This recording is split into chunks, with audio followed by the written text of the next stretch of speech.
There it is. Give me the appropriate count, please. Okay. Can you tip down just a little bit? No, Steve? I want to hear the count. Okay. Music is off, and we're gonna go in 3, 2, 1, and Hi, Steve Gilmore here. This is the Gilmore Gang. Joining us from London is Frank Radis. Welcome, Frank. Hello, Steve. Hello, gangsters. How's the weather? It's not bad, actually. We had blue skies today. It's a little chilly, but it's nice. Now it's dark, though. Representing the British Isles in Palo Alto is Keith Tier. Welcome, Keith. Hey, Steve. Hey, gang. Nice to be here on this very wet Friday in Palo Alto.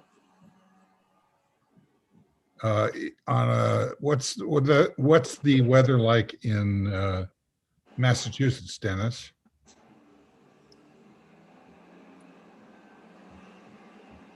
Not good, huh? I'm learning how to exhale again.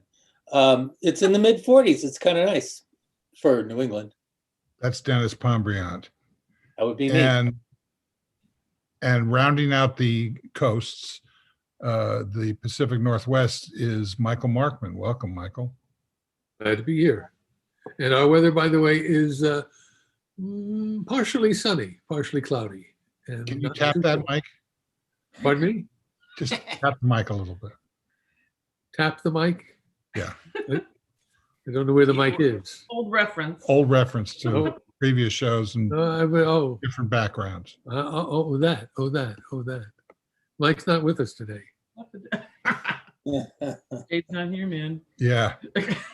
Dave's not here, man. Okay. Of course, our pal Brent Leary is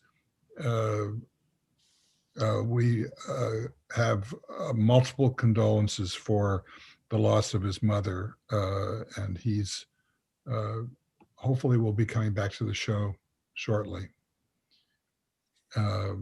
He wrote a beautiful post about her on Facebook for those who imbibe of that service. That means not Dennis. Dennis doesn't inhale, but he does smoke.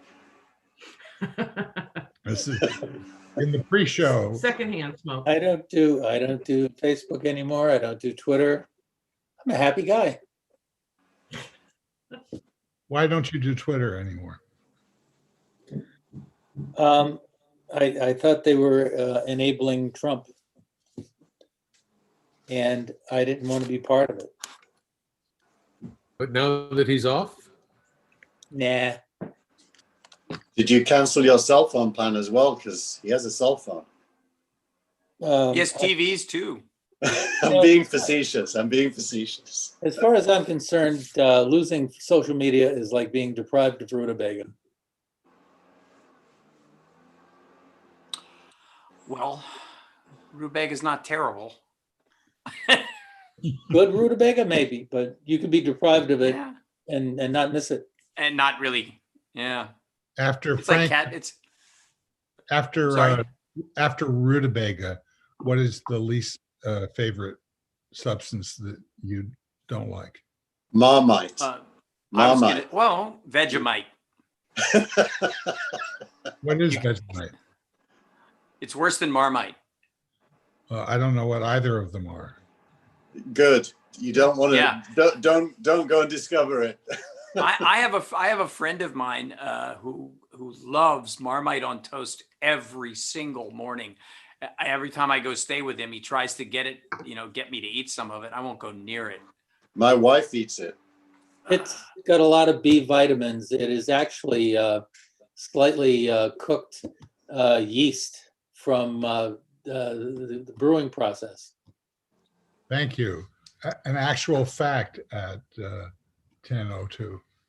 What is people's aversion and objection based on? The smell, the name, the color? It's an acquired taste. It is salty. Yeah, it's an acquired taste. You know, if you go into, have you ever been in a place where they're making alcohol and you get that yeasty smell before it actually becomes the alcohol? Yes. So you get that smell, which is okay for the first couple, to me anyway, okay for the first minute or so. Then after that, it becomes overpowering. But you add that to this salty, kind of chewy, horrible taste. And the two of those things combined. So yeah, Steve, this is important stuff. It's the It's key is the reduction. It's a reduction, so it's like a treacly, thick, disgusting substance. horrible. I'll tell you, it looks really good though. It looks like if you slopped it on some bread, it would really taste good. The problem is it's absolutely not what it looks like. Yep. Reminds me of the Beach Boys. I don't Wait a get- minute, you're gonna explain that. I don't get that either. Is it they don't sound as good as they look, or No, what? they look good, but then you listen to them.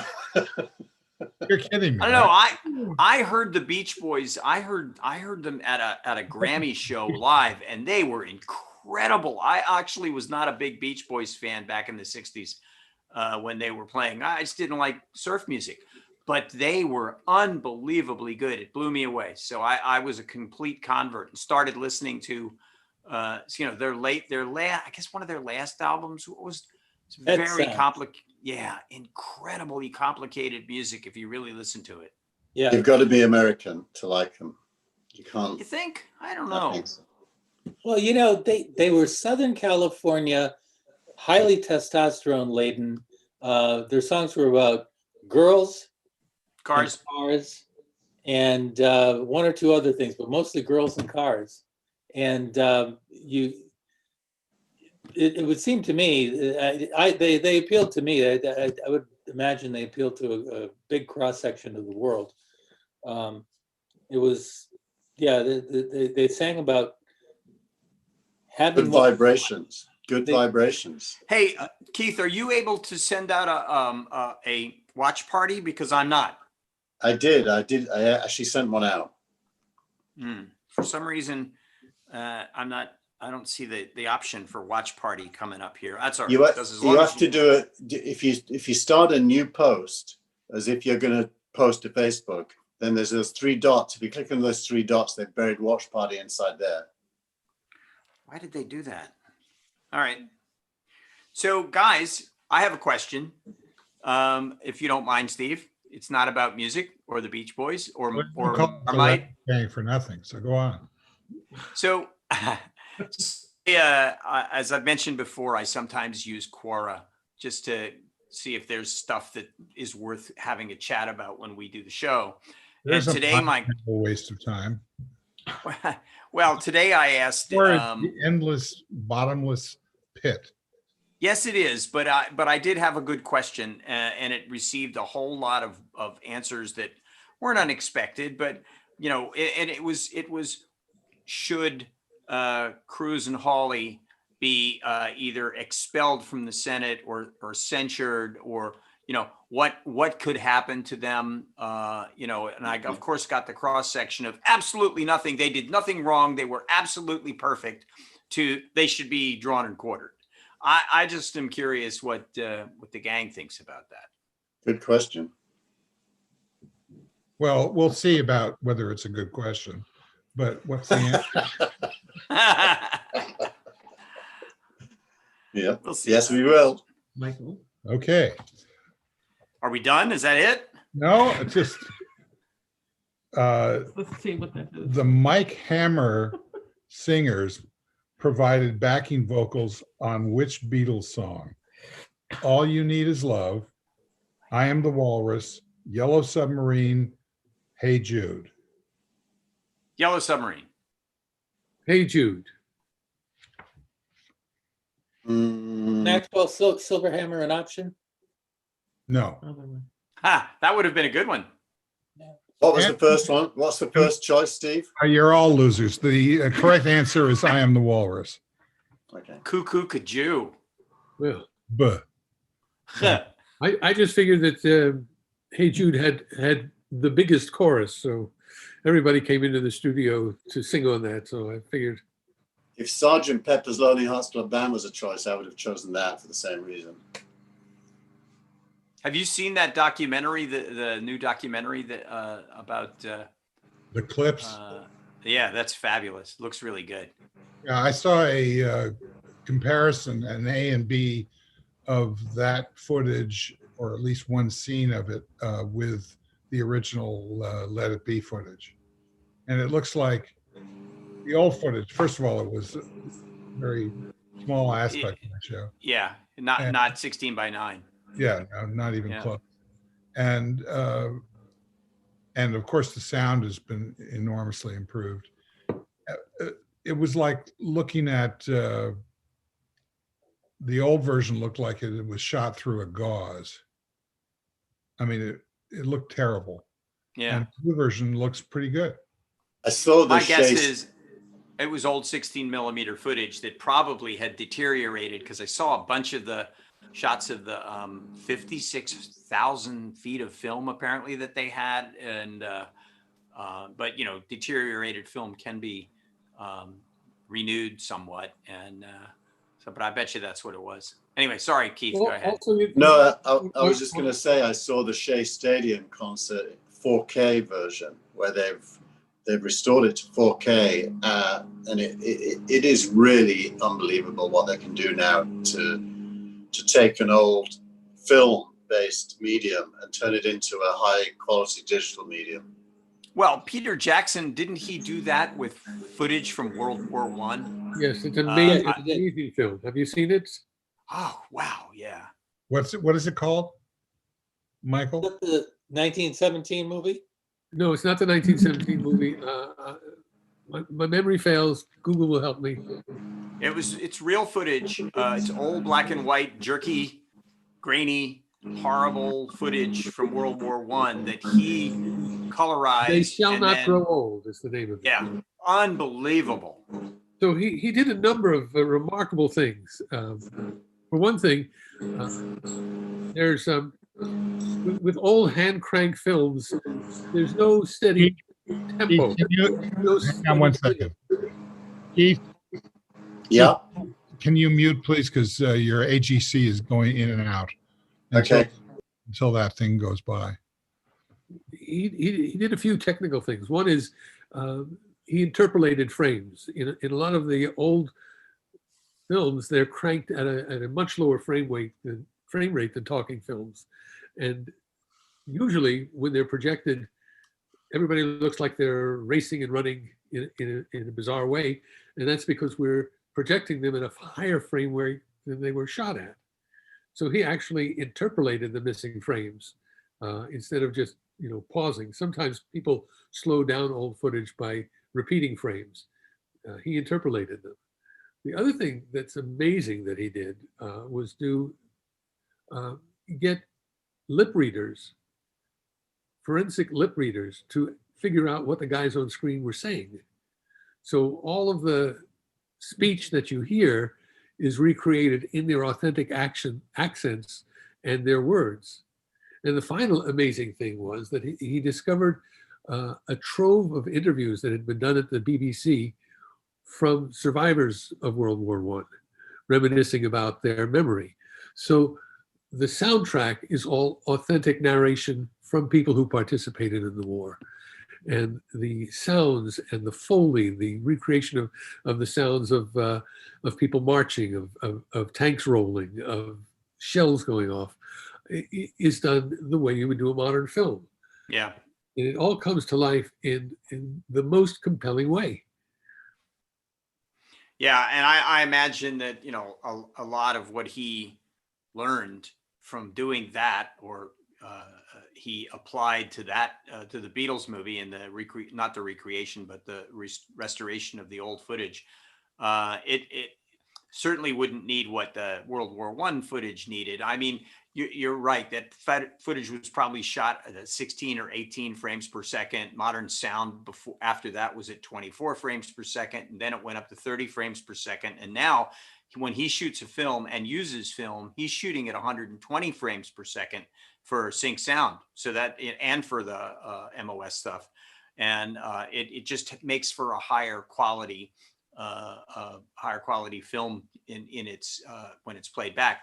And I understand that he also increased the frame rate on the old footage from World War I. But just some amazing technology went into taking really old film and making it look like brand new stuff. MOS, But that has nothing. MOS I'm sorry, go ahead. for mid-out sound. Mid-out sound. That's Yeah. correct. So, but that has nothing to do with Cruz and Hawley. There you go. Well, actually, I think that Was it- instead of being suspended or censured, they're going to have the frames interpolated Oh, okay. in between their denials of culpability.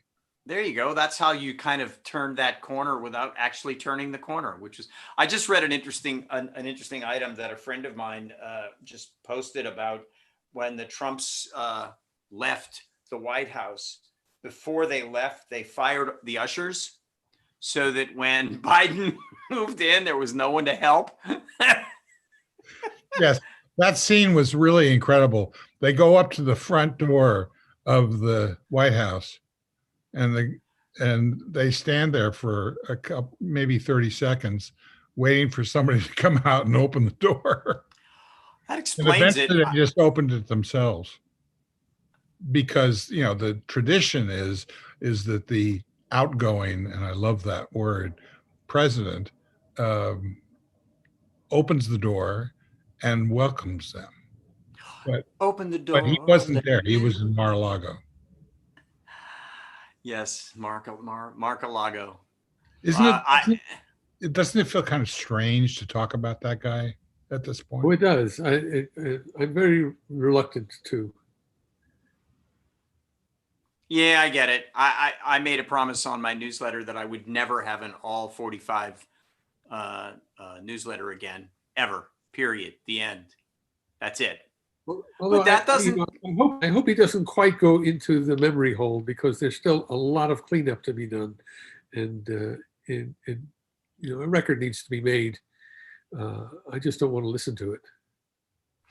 The memory hole is something that I'm actually worried about from the 6th. And the distance that could be put between the 6th and the time there is a trial in the Senate. I'm hoping that there is no memory hole, but I can't. I just for some reason feel like there will be. All right, It's a two-edged sword. The farther away you go, the less searing is the memory, but also the farther away you go, the more details come out. So Yeah. George Bush, the second George Bush is a good example of that, because during the Iraq War, I don't know about you guys, but I couldn't deal. I just couldn't stand the guy. And now, this week and a lot in the last few years, he's a real statesman, and he's somebody you actually respect. But I don't actually respect him. If I remember what he did, then I really don't like him anymore. It's funny that I feel the same way about Colin Powell. But on the other hand, I feel like Colin Powell sort of had to do what he did because he was the Secretary of State, and he was told what to do, and he didn't do what he probably knew he should do, which was to not say that there were WMD in Iraq. Instead, he did, but now he's looked at as a great statesman. Has that been ascertained that he was aware that there were none? I don't know. Aware of that. I don't know. On the basis of what he and others had been told. Certainly, Tony Blair. It's been shown that Tony Blair was aware. Yeah, and he has said that he knew that he made a mistake. I mean, I think that implies that he had awareness, but you're right. I don't think it's been absolutely. It's been an absolute that he knew that there were no WMD. But as Keith said, Tony Blair has already said he knew. He knew. I've seen quotes from him about that. And I've also seen semi-detailed discussion of how they prepared that presentation. And Powell went through the presentation as it was developed for him and started pulling things out of it. He said, we can't say this, we can't say this, we can't say this. He knew that the presentation was chock full of misrepresentations and outright lies. And yet he went to the United Nations and gave what he considered to be a skinnier version that was almost true. I met when I was working in Texas for the Obama primary campaign. I met someone who, before he had seen the light, had worked for Bush as governor of Texas and Karl Rove. And one of the assignments he had was to write a paper justifying an invasion of Iraq. Wow. Anyway, so the memory hole does happen.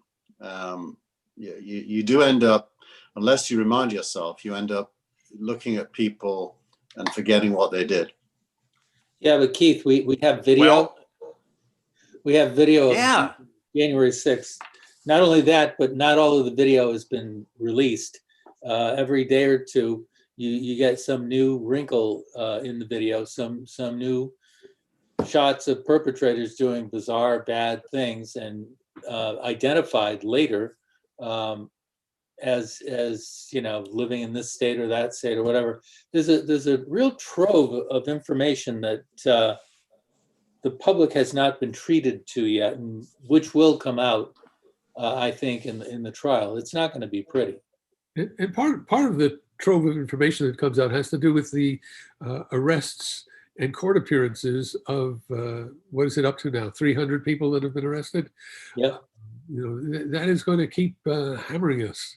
And to me, NPR reported today that 1 in 5 were either active or former military, which I find interesting. I saw that. The thing that's interesting to me is Trump is such an outlier that you would imagine that the layers that a president would normally have between himself or herself and, you know, activists on the street, there'd be many, many layers, and the president would have plausible deniability always because of those layers. But in his case, I doubt there are any layers. I'm going to guess it's like direct from him to some dude having an explicit conversation about what to do. Well, there is, as Michael says, though, there is video. Or was that Dennis? There's video. Well, there's video of the end result, but the key is to be able to draw a line legally between him and what happened that is more than he was sounding off. You know, well, I'm gonna walk with you down to the Capitol. I'll be there with you. You got it. I doubt even that is legally going to get him convicted, because walking to the Capitol isn't a crime. And he didn't. No, this isn't a legal proceeding.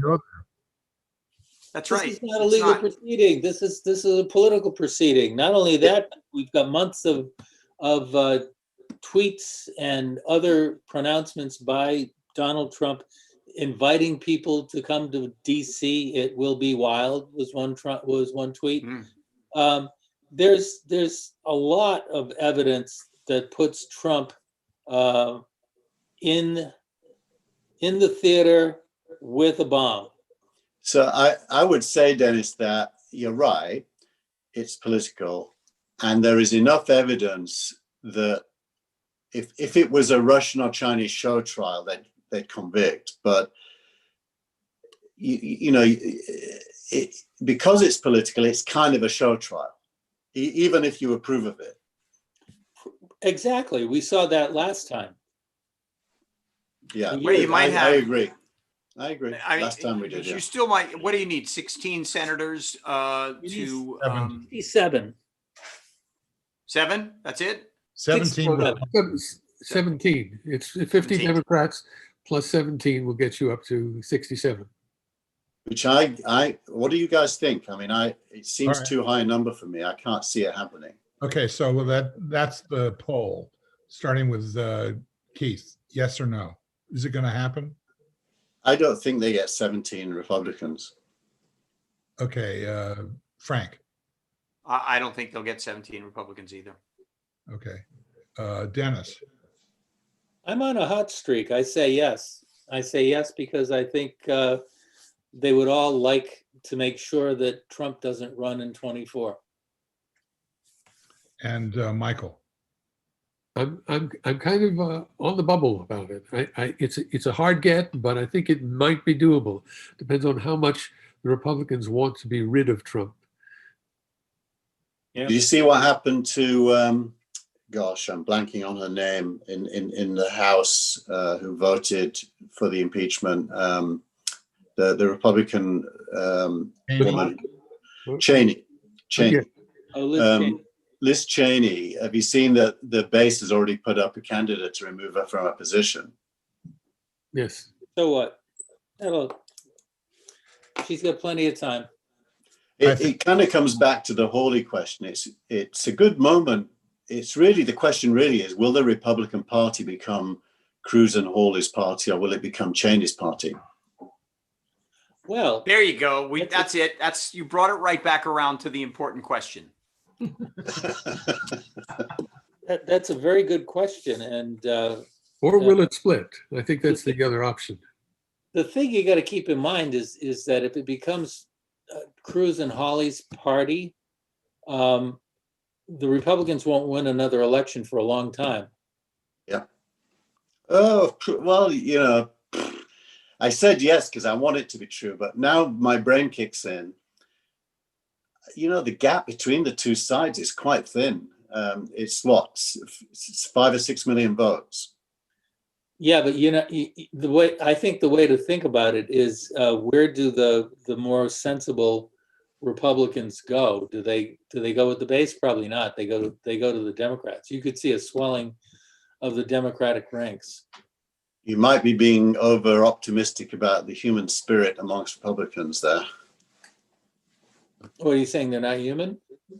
Well, they spent the last 4 years turning a blind eye to the most outrageous things we can imagine. So why would they change now?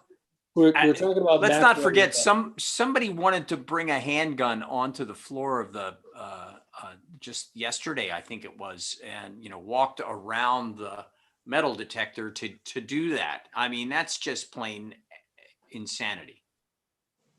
Yep. What are they going to be, the teacher in the room who's armed? I mean, it's just that's just insanity. Would they have been allowed? Would they have been allowed to? I don't think so. Somebody should invoke the insanity clause. Oh, you can't fool me. There's no sanity clause. No Santa Claus? I had to throw that in there. I did that for Steve. Yeah, I just wonder whether sorry, Steve, go ahead. No, you go ahead. I was going to say, I just wonder whether the normal conservatives who are Republicans have, at the level of each local area, the, in quotes, troops to win back their party. Because the mechanics of how you would win it back, involve people. And you just wonder whether, once you get down to the street level and the committee rooms, whether they have the ability to do that. Oh, I think they have the ability more than the Democrats would. The Republicans have just come off of a multi-decade party building process where they ran for school board, they ran for county commissioner, they ran all kinds of things to build up the party. These people know how to do that. Yeah. And the more I listen to, bites from pretty staunch Republicans online, the more I am afraid that is exactly what's going to happen. That because they have built this up, and because there's an absolute there's an absoluteness to their devotion to the party that I don't, you don't get that. I don't believe you don't get that with the Democrats. And that sort of radicalized absolution to the party or absolute devotion to the party is something that is pretty hard to fight. It's cult-like. It's almost religious. The scary thing this morning on Morning Joe was that I hadn't heard this anywhere else, and I'd love confirmation that it's true, is apparently some of the street Republicans were describing the armed forces at the inauguration as Democrat troops, not American troops, which is kind of a Civil War statement, really. Yeah. Well, what I think is that there's been so much indoctrination of the former president's way of doing things that we are still in the throes of not realizing that they don't have as much power as they think they do. And I think that the linchpin of this is going to be what happens when McConnell votes. And we'll do another poll in just a second. I think McConnell is trying to decide whether or not he has a career moving forward. And if he does, he is a superb tactician without any real support within the volume of the Republican Party.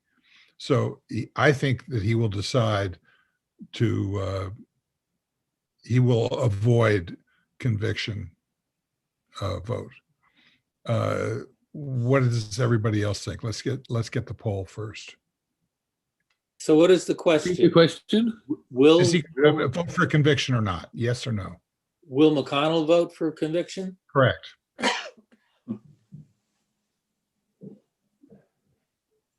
Is McConnell a lawyer? Is he a lawyer by background? I don't know. Good question. Because if he's a lawyer, I'm going to say no, he won't. But if he's a But again, politician, it's a political trial. It's not a, And- it's not a and- legal but trial. this- I mean, This is, the Gilmore gang, and the Gilmore is asking, what do you think is going to happen? Not, he won't vote for conviction. That's okay. my vote. Okay, so that's 1-2, No. 2-0. The zeros, Keith, you tried to FUD Or this. I could, I could vote like Brent and vote for Brent and say, I fear Fear. fear that he votes not for conviction. Brent, when pinned down, said that Ossoff was going to win, and Yeah. therefore the Democrats would gain control. He's frankly, I think, the only one who was right on this Yeah. show. yeah. I'm going to say he will vote for conviction. Okay, good. So that's 2-1 now. Dennis? I think the thing to keep in mind about McConnell is that he's power hungry and he's more transactional than Trump. He's used Trump as much as he's going to be able to, and I think he's ready to clear the decks and to give his party the best shot at winning the 24 election, which means not having Trump sniping at everybody. So I think McConnell will vote yes if he's sure that 16 other Republicans will go with him. I think the ultimate question is, can he wrangle 16 other votes? Well, would him voting yes make them move with him? No, I don't think there's 17, even if I think he'll vote yes, but there won't be 17. But this is what I was trying to get at before, which is there's this, what I consider to be a myth that Trump is omnipotent. I think that every day that he's not in office, his leverage diminishes. Every day he's So- on Twitter. Yeah, He's but omnipotent up to a point. but I think that's true, I don't Steve. think so. I mean, you know, the citations that you've given are that Liz Cheney is being primaried. She was being primaried, you know, from the second that she came out that way. Is she going to lose her position in the party? I don't think so. No. I think she's going to retain her leadership position. Yeah, Because- otherwise the party eats itself and is ineffectual Right. forever. Yeah. Well, Well, let me refocus this, please. Dennis, are you saying 3-1? Is it you're saying yes, he will vote for conviction? I'm saying yes. Okay, so that's 3-1. Michael, that's 2-2, 2-2, 2-2. isn't it? no. Well, I Oh, think you're right. It's 2-2. Michael, you're the tiebreaker. McConnell's overwhelming goal is to regain power. He wants his eye is on the 2022 senatorial races, and beyond that on the 2024 races for the Senate and the White House. He is a poll watcher. He counts his caucus, and he's going to do what he thinks is going to help him get power. The question isn't so much Trump as the loyalty of Trump's base. And if you're right that the loyalty of Trump's base is diminishing, I think he'll add that into his calculations. It will be a bold move for him to vote for conviction. It's very hard for anyone in the party of the president who is on trial to vote to convict. So what do you think?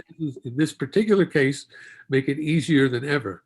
Does it make it easy enough? I'm not quite sure, but I think that I'm going to vote for McConnell votes for conviction, and I say that without too much conviction. Too many convictions there. Okay, so the consensus is that he will vote for conviction. I'll stick with my vote, which is I no.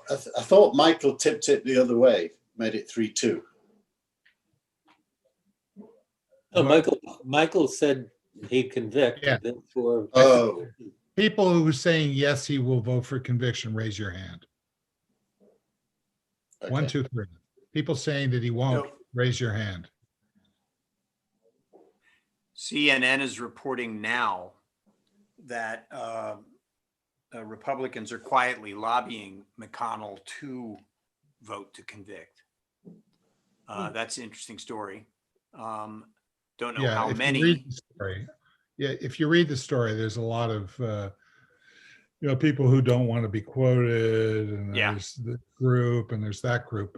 It still comes down to whether or not, as I think Dennis and Michael said, whether or not McConnell thinks that he can get away with voting for conviction. Yeah. And Well, my if you belief, take it, Tina I wants, think that's a great way to phrase it. I think he leans to conviction, but he's not sure whether it will help him or damage him. yeah, but you're Well, trying, it's interesting though that he. So, when you say it, can he get away with voting for conviction? I think that phrases it perfectly.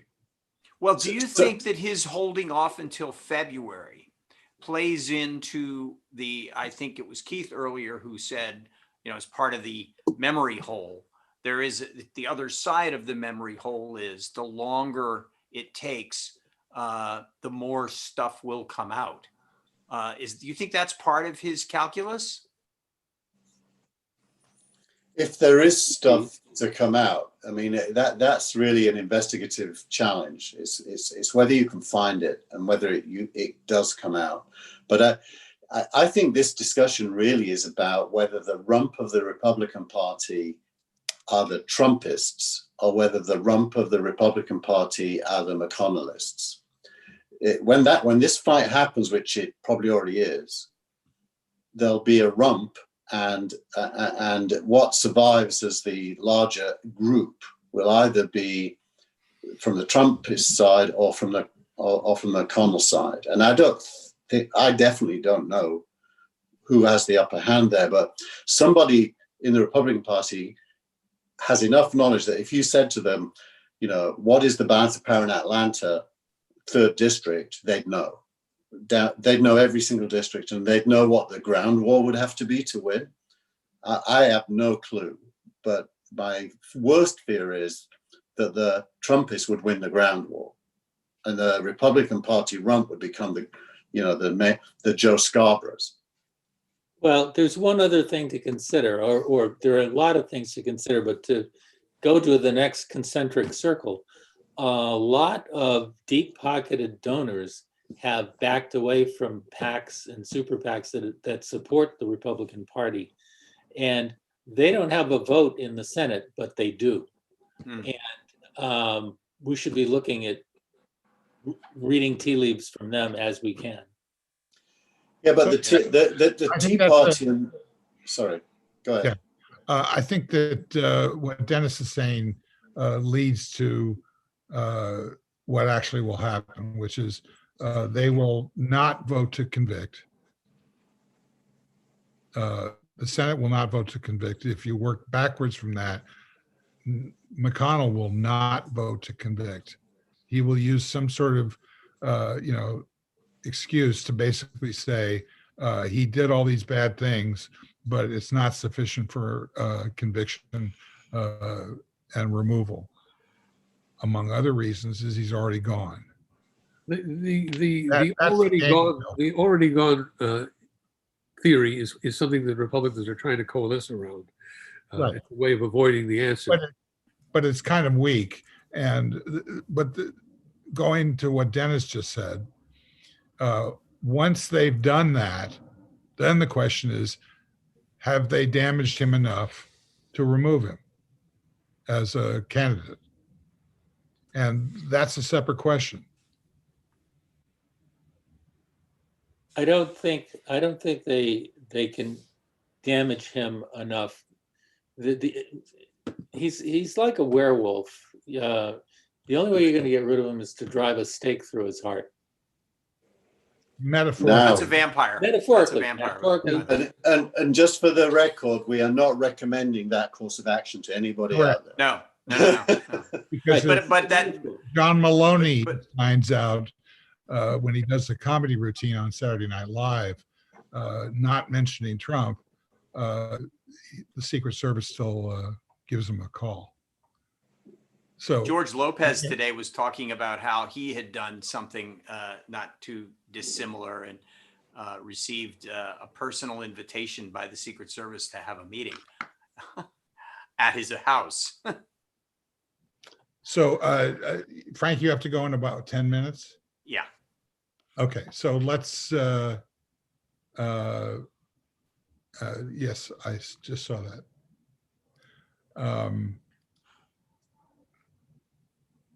So what I'm suggesting may well be true is that they're going to lose the war. The ones that want McConnell to vote for conviction and give them cover, they're going to lose that war.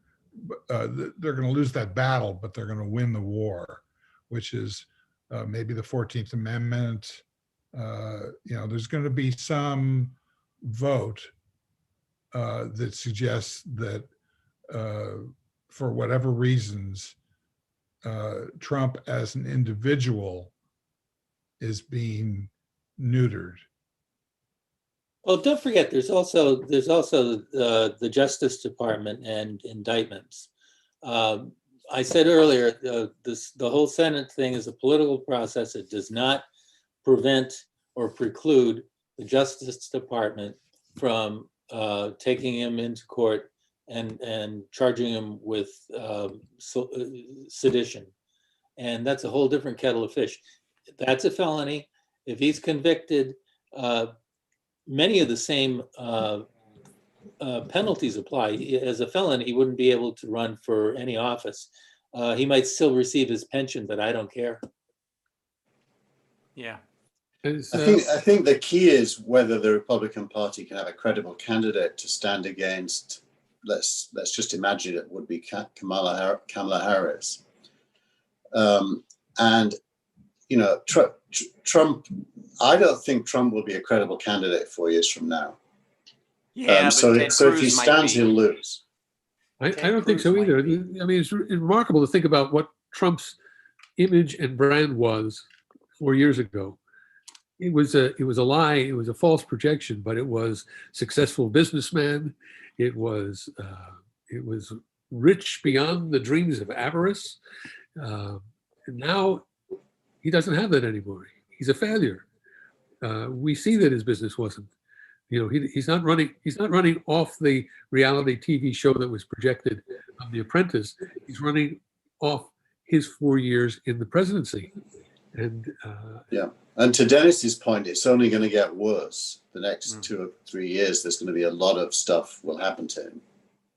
I find it Oh, yeah. interesting that you mentioned that there are any other avenues other than conviction towards a felony. That there are any other avenues that might accomplish what that, as you said, Steve, wins the war but loses the loses the battle, wins the war. That there are Correct. any That's other. what I was trying. There's the state courts in places like New York. I mean, Cyrus Vance and Letitia James both have a lot of things they want to talk to the Trump organization about. Yeah, I don't think any of that is going to move the needle. I really don't. Well, how Well- about DC? Well, you know what, Steve, I would say that too, except for the fact that if you look at the RICO statute and you look at what Trump has done, there's a lot of congruity. I wrote a piece on this 6 months ago. Yeah, but I think that all that plays in his hands to the notion that it's a vast left-wing conspiracy.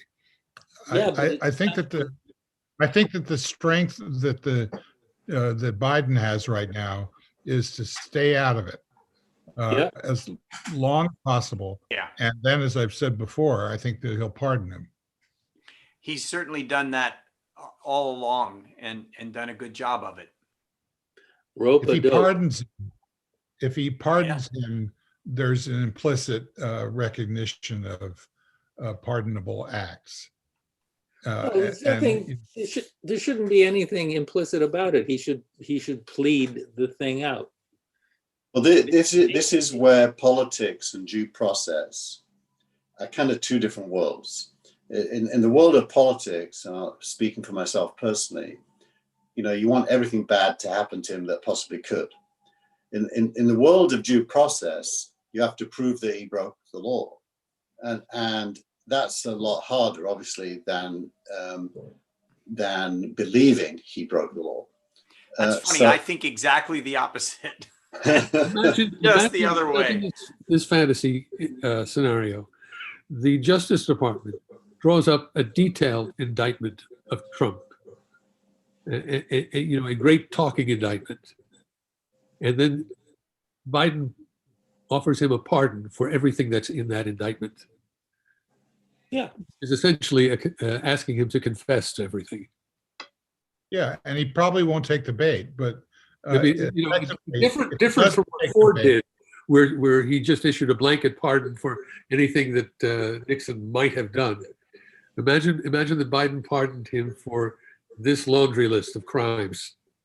If Biden supervises a successful, drawing down of the pandemic, then him pardoning Trump is an asterisk. Yeah. It will have no effect on the future. What do you think about the rhetoric? Hopefully it's not just rhetoric, but Biden's acceptance speech and the focus on unity. Do you think there's substance in that?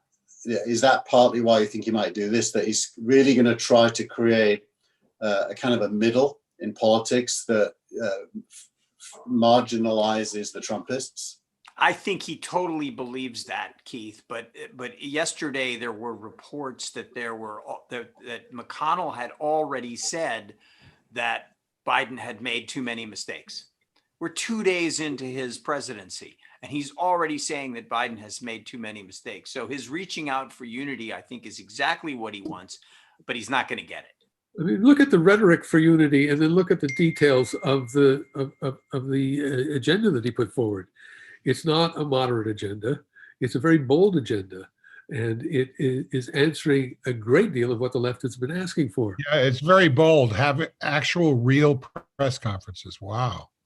And a plan, No, having a plan. I'm talking Pretty about bold. I'm talking about equity, racial equity across the board. I'm talking about Oh, his I'm environmental not being program. sarcastic about. I'm being sarcastic about the ease with which Biden can adopt a progressive stance while staying squarely in the middle. It Right. doesn't matter what the Republicans do about this. All of their noise about this is what we need is unity. Yeah, we need unity this week, but not last week, and not the week before, but Right. maybe the week before that. You know, it's And wasn't unity wasn't unity the drinking game of the Republicans recently? Every time they said the word unity. Pre-Trump. I think the thing Yeah. you got to keep in mind is that time marches on. People change as time marches on, and circumstances change. And I think the nation has been brought so low for so many reasons over the last 5 years that almost anything that Biden can do is going to benefit a broad swath of Americans, including minorities and including high school educated white people in their middle years, and including Republicans. This is not a hard lift. He's got such a great opportunity to, what did Kennedy was famous for saying, a rising tide lifts all boats. That's absolutely true.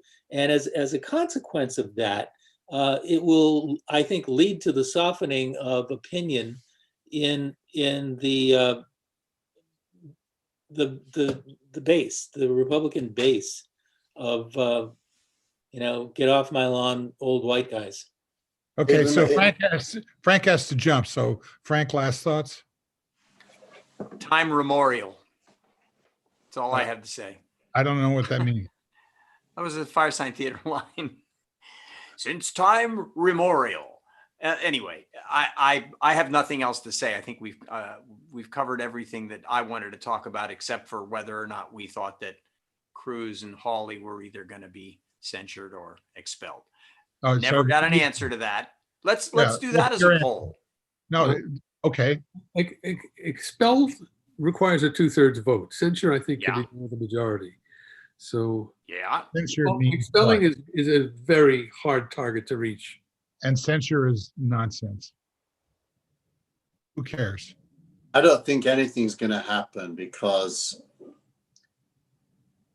the accusation against them is that after the attack on the Capitol, they persisted in articulating that the election was not fair. I agree that they're being cynical in saying that, and they both know that the election was fair. But that said, they're perfectly entitled to their opinion. It's not. Well, like of course, there was the Hawley fist in the air in front of the crowd as they were coming into the Capitol. But in any case, there you go. That's it. I got nothing else. This has been a All wonderful. right, well, I want to hear conversation. the other two votes before you leave. All right. Michael, yes or no? What, they be I expelled? lost the question. Will I'm they sorry. be expelled?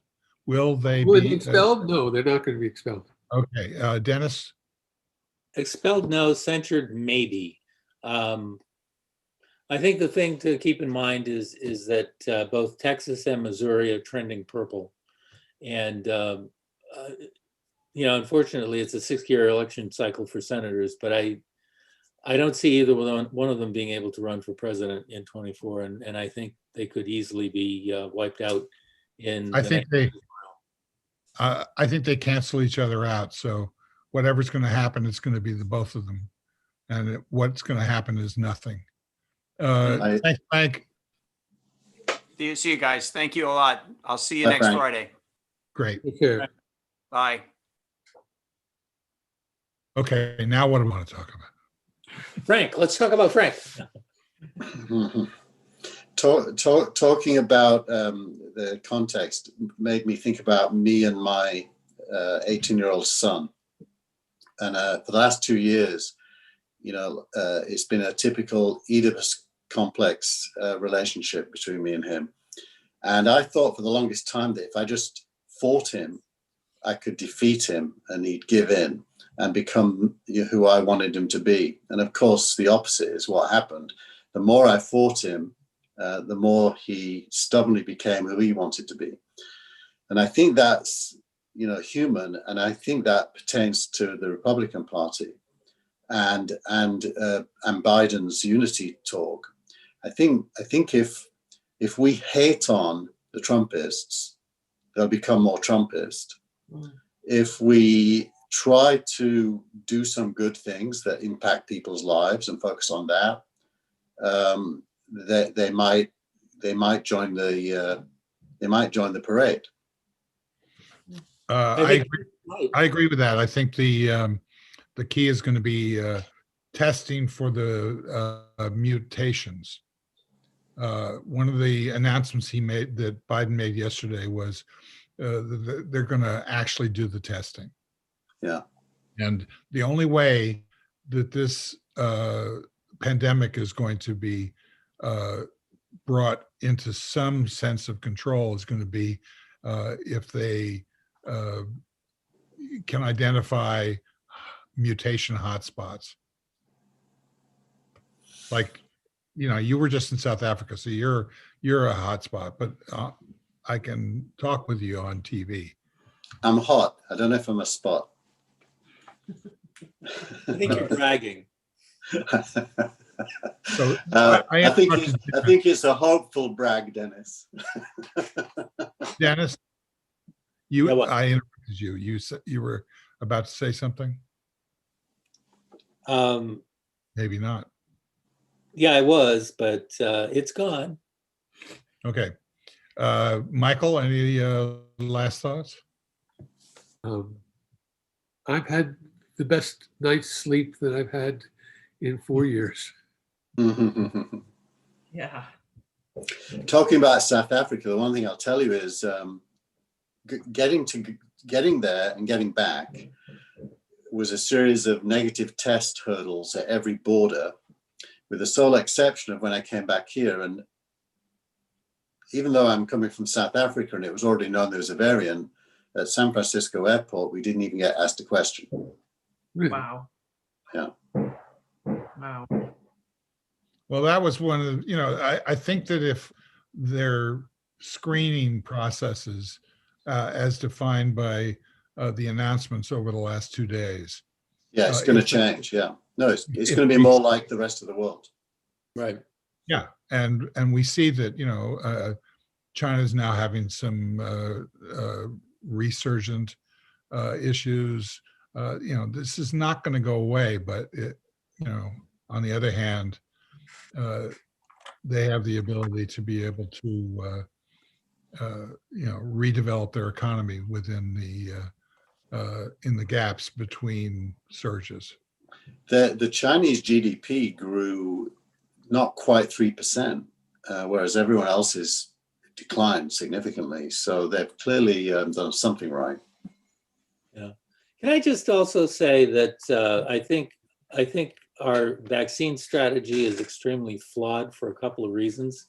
Number one, we're putting too much emphasis on vaccine as a silver bullet. And the fact that we can show that the virus is already mutating should give us concern, because the mutations are happening in the spike protein, which is what the vaccines build antibodies for. I think we're not spending enough time and attention on therapeutics, and we need to. Therapeutics being anything other than a vaccine that helps mitigate the severity of the disease. And one of the big problems inherent in that is that any therapeutic you develop has a very limited market. It's only going to be useful and prescribed until people get vaccinated. As a consequence of that, not enough companies are willing to invest in making therapeutics.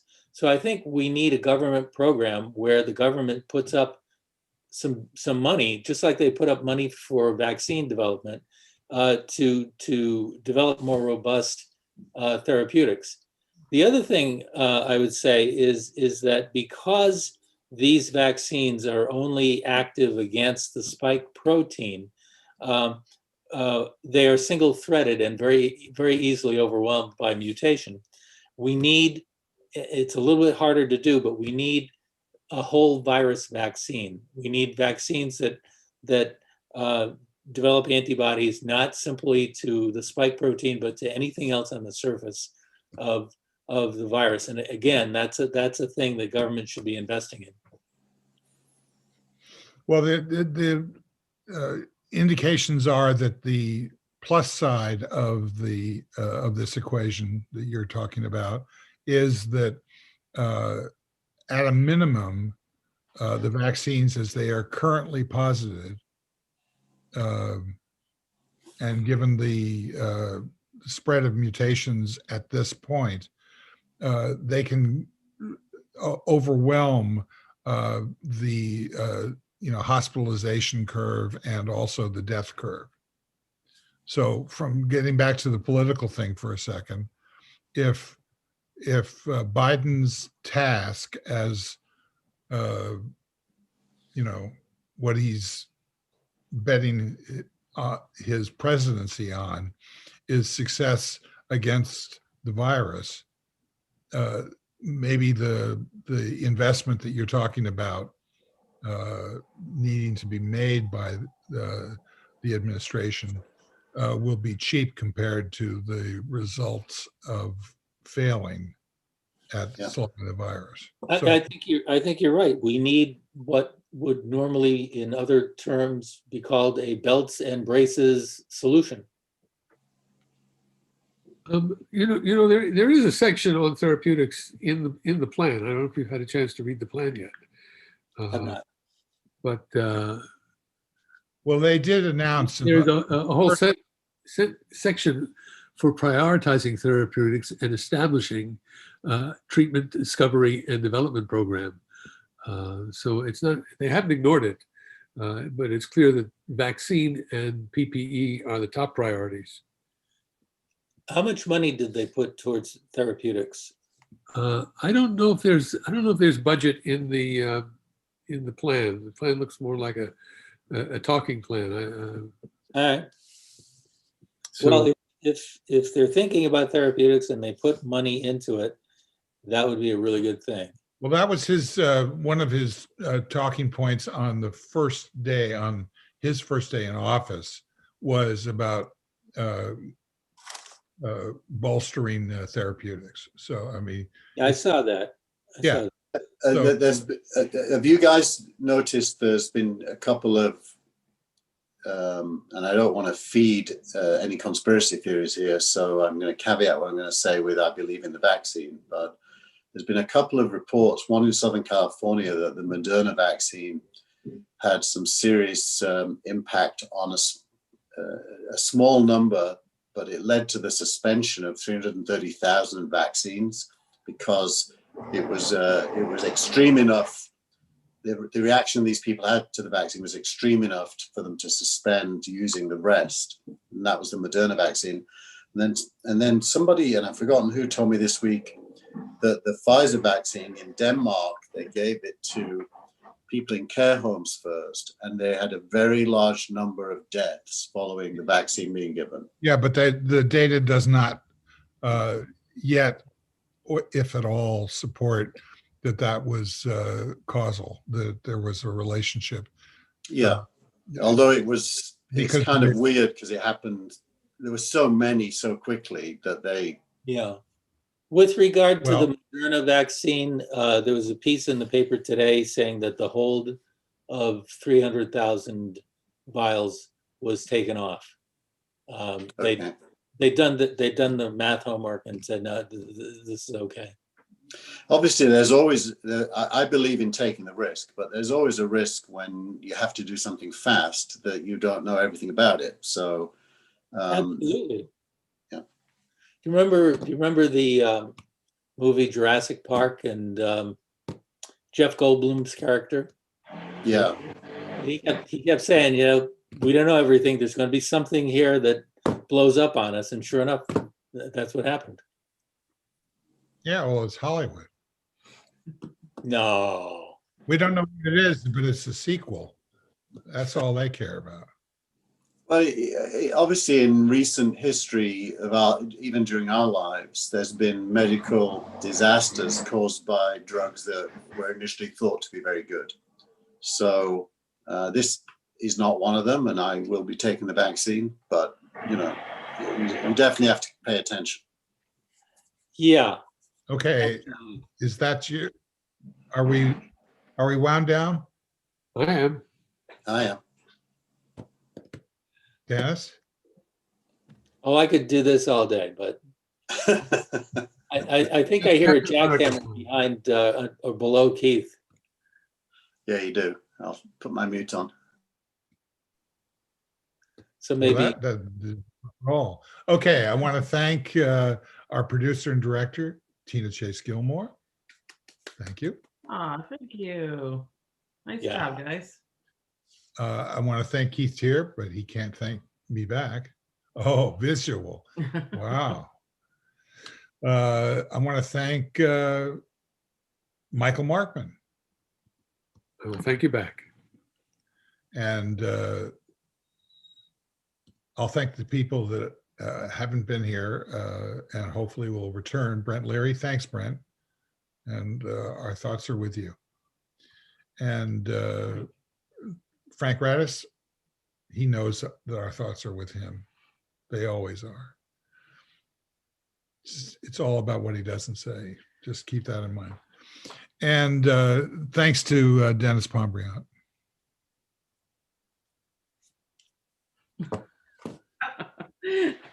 pitchers and catchers, 4 weeks. And the late, great Hank Aaron, Hammering Hank, is gone.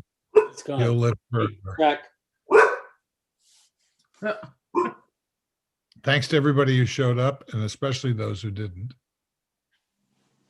We'll see you again next time. Bye-bye. Bye-bye.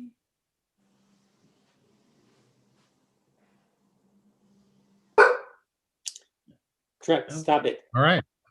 I I'm think going that's it. to stop the stream. Uh-huh. Bye, stream. Thank you.